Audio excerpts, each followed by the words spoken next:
Assalamualaikum warahmatullahi wabarakatuh. Perkenalkan, nama saya Vinka Amanda dengan NPM 2021020181. Saya dari HTNF.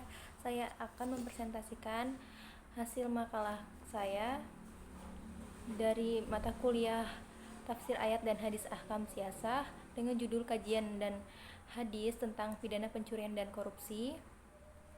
Langsung saja, ada di Quran surat Al-Maidah ayat 38 sampai 39. Bismillahirrahmanirrahim.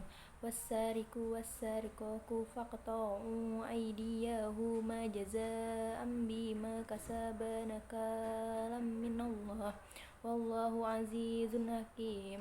Faman taba min ba'di zulmihi wa aslaha fa innallaha yatubu alim. Innallaha ghafurur rahim. Yang artinya laki-laki yang mencuri dan perempuan yang mencuri, potonglah ke tangan keduanya sebagai pembalasan bagi apa yang mereka kerjakan dan sebagai siksaan dari Allah, dan Allah Maha Perkasa lagi Maha Bijaksana. Maka barang siapa bertaubat di antara pencuri-pencuri itu sesudah melakukan kejahatan itu dan memperbaiki diri, maka sesungguhnya Allah menerima taubatnya. Sesungguhnya Allah Maha Pengampun lagi Maha Penyayang. Selanjutnya ada di Quran surat Al-Baqarah ayat 188. Bismillahirrahmanirrahim. Wala ta'kulu amwalakum bainakum bil batili wa tudlu biha ila hukami li ta'lu kulu fariqom min amwalin nasi bil ismi wa antum ta'lamun. Yang artinya, dan janganlah sebahagian kali kamu makan harta sebagian yang lain di antara kamu dengan jalan yang batil, dan janganlah kamu membawa urusan harta itu kepada hakim supaya kamu dapat memakan sebagian daripada harta benda orang lain itu dengan jalan berbuat dosa padahal kamu mengetahuinya. Dari asbabun nuzul ayat, menurut Mutakil Ibnu Hayyan, ayat 188 ini turun berkenaan dengan kasus sengketa antara Imrul Qais bin Abis al-Kindi sebagai tergugat dan Abdan bin Aswa al-Hadrami sebagai penggugat. Keduanya mengadu kepada Rasulullah SAW. Merespon kejadian ini, maka turunlah ayat 188 di atas, dan Nabi SAW memberikan hak untuk menang kepada Abdan. Selanjutnya ada hadis larangan mencuri, yaitu amma ba'du fa innama ahlaka nasa qablakum annahum kanu iza saroko fihi musyarif tarkuhu waza saroko fihi middo'ifu aqamu alaihi hada wallazi nafsu Muhammadin biyadihi lau anna Fatimah binta Muhammad sarokot lakoto tuyadah. Yang artinya, amma ba'du, sesungguhnya telah membinasakan umat sebelum kalian ketika di antara orang-orang terpandang yang mencuri, mereka dibiarkan tidak dikenakan hukuman. Namun ketika orang-orang lemah mencuri, mereka mewajibkan dikenakan hukuman had demi jiwa Muhammad yang berada di tangannya. Seandainya Fatimah putri Muhammad mencuri, aku akan memotong tangannya. Hadis riwayat Bukhari nomor 4304 dan Muslim nomor 1688. Selanjutnya ada hadis larangan korupsi, yaitu hadisu Abi Muhammadin Sa'idi radhiyallahu anhu qala astamala Rasulullah sallallahu alaihi wasallam rojalan minal asdi yuqalu lahu ibnu lutbiyah amru wabnu abi Umar ala sodakoti Falama qadima qala haza lakum wa haza li uhdiya li qala faqoma Rasulullah sallallahu alaihi wasallam alal mimbari famidallah wa asna alaihi wa qala ma balu amilin aba'asu fayaqulu haza lakum wa haza uhdiya li afala qa'ada fi bati abihi au fi baiti ummihi hatta yang zuro ayyuhda ilaihi amla walazi nafsu Muhammadin biyadihi layana lu ahadu minkum minha sayan ila ja'a bihi yaumal qiyamah yahmiluhu ala unukihi ba'irun lahu ruhoun au baqaratu laha kuwaru au satu tayyiru summa rafa'a yadaihi hatta ra'aina ufrata ibtahi summa qala Allahumma hal balaghtu marataini.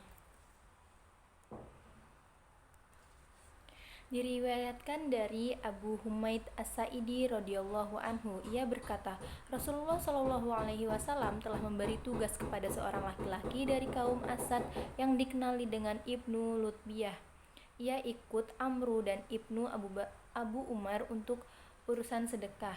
Setelah kembali dari menjalankan tugasnya, laki-laki tersebut berkata kepada Rasulullah shallallahu alaihi wasallam, "Ini untuk Anda dan ini untukku karena memang dihadiahkan kepadaku."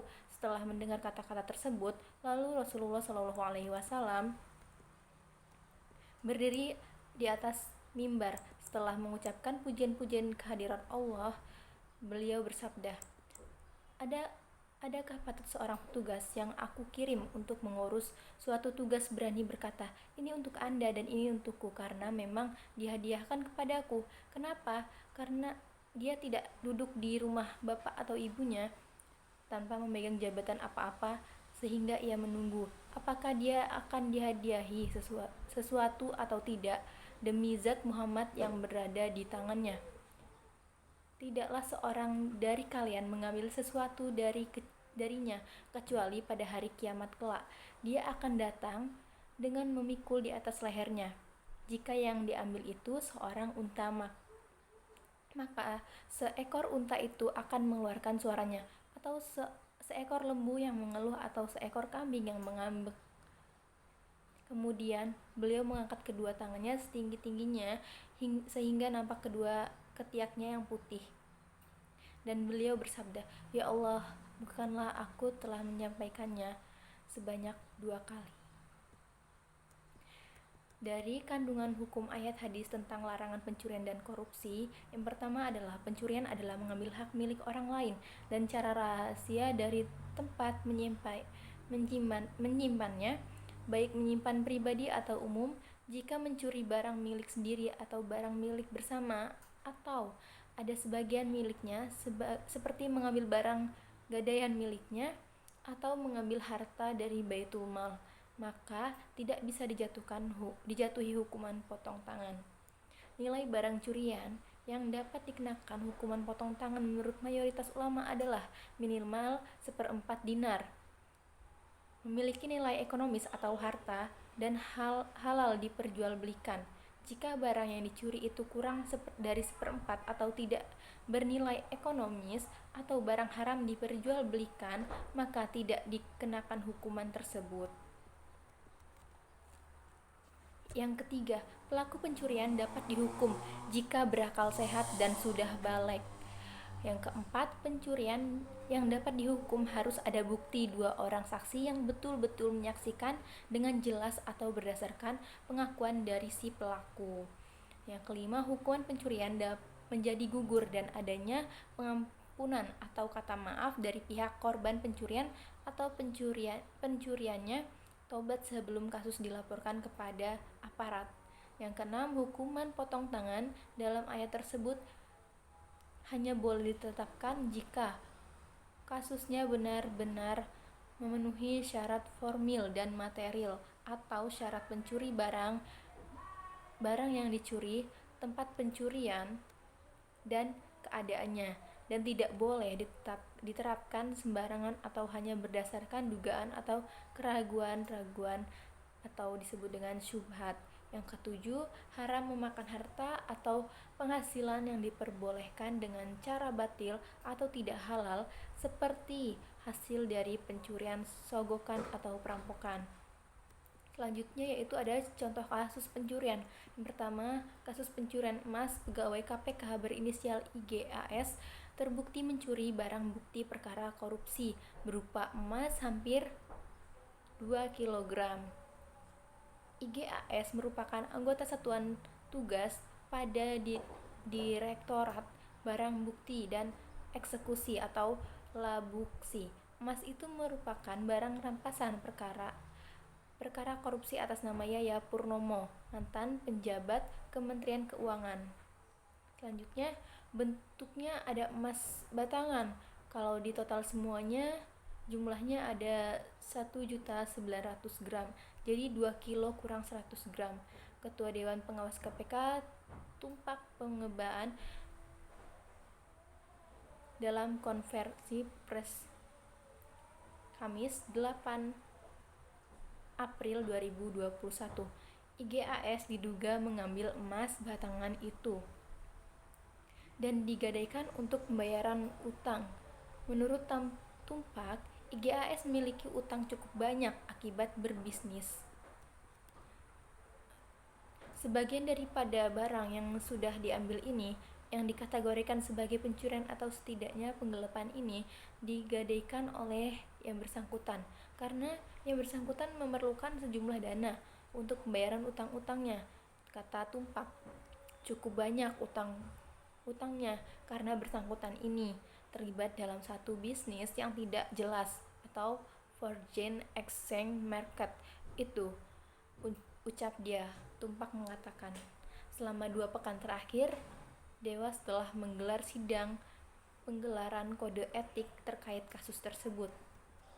Kami sudah melakukan persidangan terhadap pelanggaran kode etik yang dilakukan oleh anggota Satgas yang ditugaskan menyimpan, mengelola barang bukti yang ada pada Direktorat Labuksi yang ada di KPK, kata Tumpak. Perbuatan ini sebetulnya sudah merupakan suatu perbuatan yang tergolong kepada perbuatan tindak pidana, ucap Tumpak. Oleh karena itu, Dewas KPK memvonis IGAS telah melanggar kode etik, tidak jujur, menyalahgunakan kewenangannya untuk kepentingan pribadi yang berujung pemberhentian secara tidak hormat. Tumpak menyebut perbuatan IGAS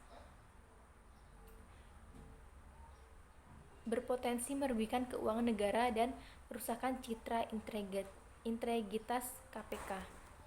Oleh karena itu, majelis memutuskan yang bersangkutan perlu dijatuhi hukuman berat, yaitu memberhentikan yang bersangkutan dengan tidak hormat, ucap Tumpak.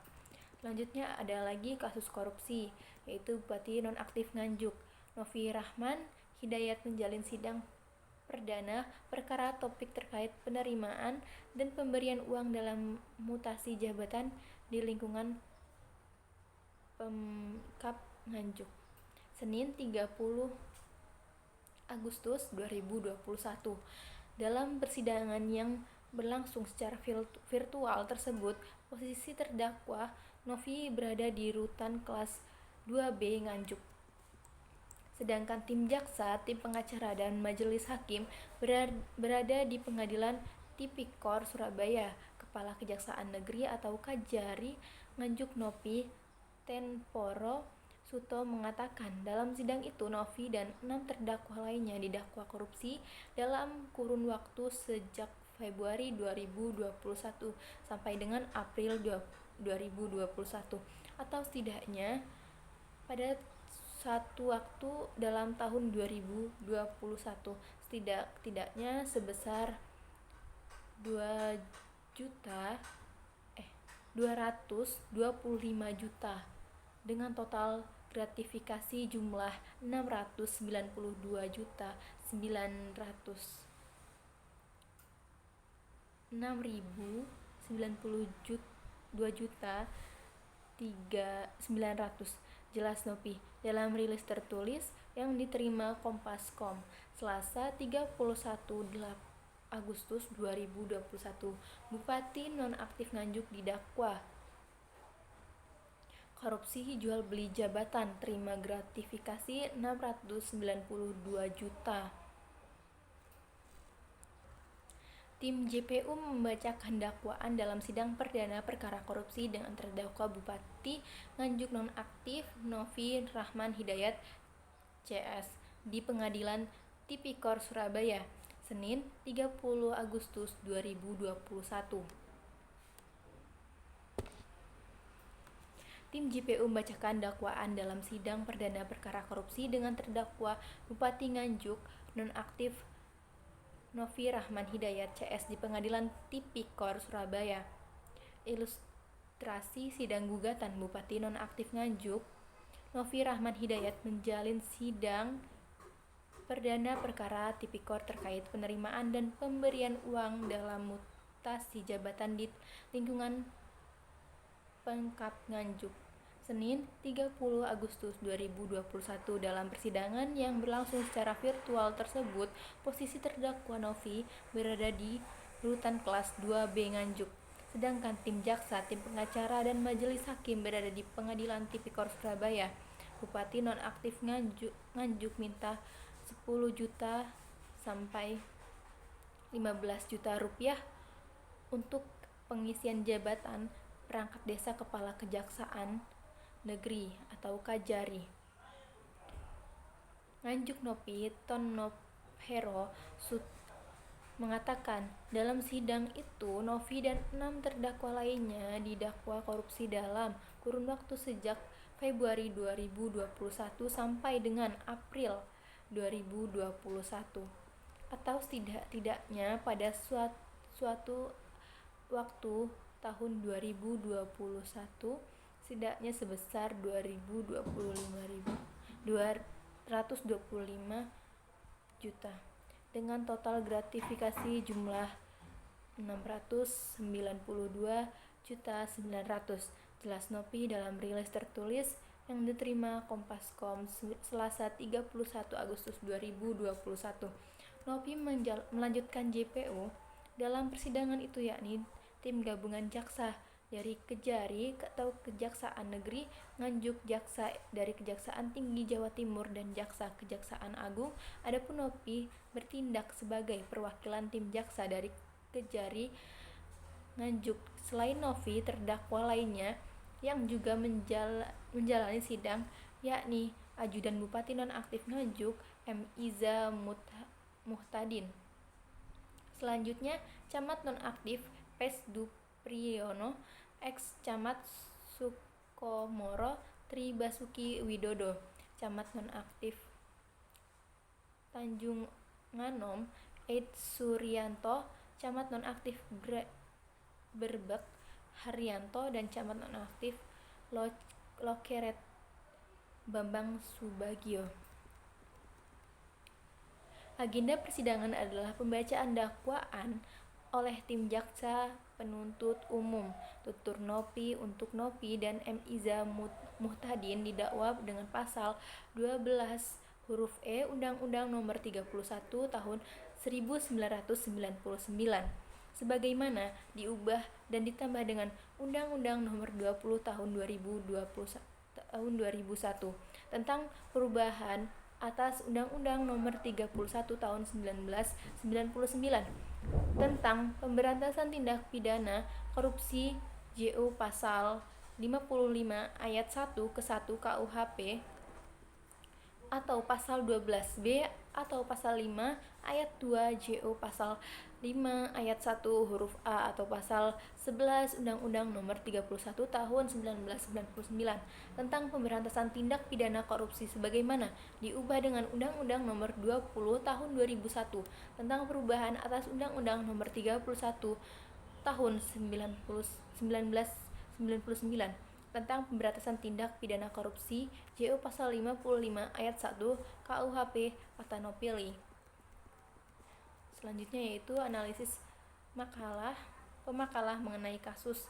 Pertama, dasar hukum dari Al-Ghul adalah dalil-dalil yang terdapat pada Al-Quran maupun hadis. Yang pertama, surat Al-Imran ayat 161. Yang kedua yaitu hadis-hadis yang mengatur al-halul, larangan mengambil yang bukan haknya meskipun seutas benang dan sebuah jarum. Nabi Muhammad SAW bersabda, serahkanlah benang dan jarum, hindarilah al-hul sebab ia akan mempermalukan orang yang memalukannya pada hari kiamat kelak. Beginilah anjuran dari Rasulullah SAW melarang mengambil sesuatu yang bukan haknya maupun haknya seutas benang dan sebuah jarum. Adapun dasar hukum dari sarikah atau pencurian adalah dalil-dalil yang baik yang terdapat dalam Al-Quran maupun hadis.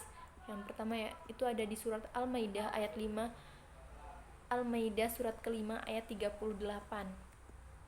Yaitu saja juga ada di surat Asy-Syura, ada di surat ke-42 ayat 42 juga.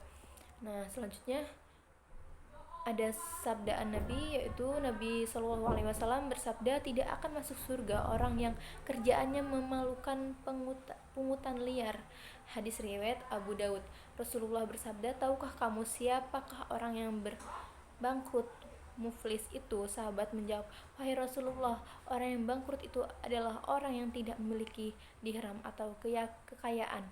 Rasulullah menjelaskan, sebenarnya orang yang bangkrut dari umatku orang-orang yang datang pada hari kiamat dengan membawa pahala sholat, siyam, dan haji, namun ia datang dalam keadaan telah mencela seseorang, mengambil harta, melecehkan kehormatan, dan menumpahkan darahnya, maka kebaikan diambil untuk tersebut. Apabila kebaikannya telah habis sebelum habis kebaikannya terhadap orang-orang tersebut, maka diambillah kesalahan orang-orang itu, lalu dipindahkan kepadanya, sehingga akhirnya ia masuk neraka. Hadis riwayat Muslim.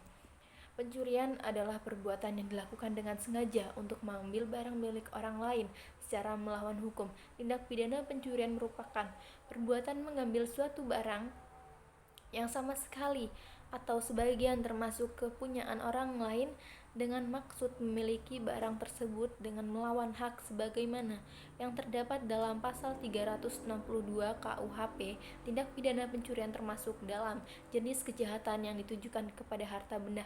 Larangan terhadap pencurian diatur dalam KUHP buku kedua bab tentang kejahatan terhadap harta dari pasal 362 KUHP sampai dengan pasal 367 KUHP yang dikelompokkan dalam beberapa jenis, yaitu pencurian biasa, pasal 362 KUHP, pencurian dengan pemberatan pasal 363 KUHP, pencurian ringan dengan pasal 364 KUHP, pencurian dengan kekerasan pasal 365 KUHP, dan pencurian dalam kalangan keluarga pasal 367 KUHP. Tiap-tiap jenis tindak pidana tersebut mempunyai ancaman pidana yang berbeda dilihat dari cara-cara, waktu atau tempat pidana yang dilakukan. Pencurian dalam Islam dapat dibagi menjadi dua jenis, yaitu pencurian yang dapat dijatuhi hukuman had dan pencurian yang dapat dijatuhi hukuman pencurian yang dapat dijatuhi had terbagi lagi menjadi dua bagian, yaitu pencurian kecil dan pencurian besar. Menurut Audah, pencurian kecil adalah mengambil harta orang lain secara sembunyi-sembunyi, sedangkan menurut Al-Syair, sabik, pencurian kecil adalah pencurian yang wajib divonis dengan hukuman potong tangan. Korupsi berasal dari bahasa Latin corrupti atau corruptus yang secara harafiah berarti kebusukan, kebejatan, tidak jujur, dan disuap, tidak bermoral. Penyimpangan dari kesucian, kata-kata yang menghina atau memfitnah. Sebagaimana dapat dibaca dalam The Lexion Webster Dictionary, dari bahasa Latin itulah turun ke banyak bahasa Eropa seperti Inggris corruption, Perancis corruption, dan Belanda koruptif. Dapat dikatakan bahwa dari bahasa Belanda inilah turun ke bahasa Indonesia. Korupsi yang terjadi di Indonesia dilihat dari sisi modus operandinya dapat digolongkan antara lain sebagai berikut. Yang pertama, suap menyuap di bagian sektor antara lain berupa mafia, peradilan suap menyuap dalam proses rekrutmen pegawai negeri sipil atau PNS, tender, dan lain-lain. Pungutan liar atau pungli di segala sektor publik, markup atau penggelembungan dana pada berbagai proyek. Yang keempat, kredit macet dan pembobolan pada lembaga perbankan. Yang kelima, penggelapan uang negara. Dari berbagai pengertian tersebut ada disimpulkan bahwa yang dimaksud dengan korupsi adalah usaha guna memperkaya diri sendiri, kelompok, atau sebuah koperasi dengan cara yang tidak baik seperti suap menyuap, pungutan liar, penggelembungan dana, penggelapan dana, penyogokan, dan penyalahgunaan jabatan dan gratifikasi yang mengakibatkan kerugian di suatu negara. Adapun dalam Islam tidak memberikan terminologi secara khusus mengenai korupsi, namun ada beberapa istilah dari beberapa tindak pidana yang dapat dikiaskan dengan korupsi, di antaranya sarikah, iktilas, hulul, risyawah, fasad, khosat, hirabah. Adapun cara umum unsur untuk tindak pidana korupsi diantaranya: pertama, dilakukan oleh dua orang atau lebih; kedua, dikategorikan sebagai kejahatan yang berdampak sangat merugikan dan membahayakan masyarakat; yang ketiga, kejahatan berkelanjutan atau kontinuitas; yang keempat, penggunaan metode pencernaan yang akurat dan teliti untuk mencapai tujuan; kelima, motif mencari keuntungan melalui kekuasaan. Meskipun dalam syariat Islam tidak ada nas yang mengatur hukuman bagi pelaku tindak pidana korupsi, namun ulama berbeda pendapat dalam penggolongan tindak pidana korupsi tersebut. Sebagian ulama mengategorikan korupsi termasuk dalam kejahatan hudud yang dikiaskan dari tindak pidana pencurian.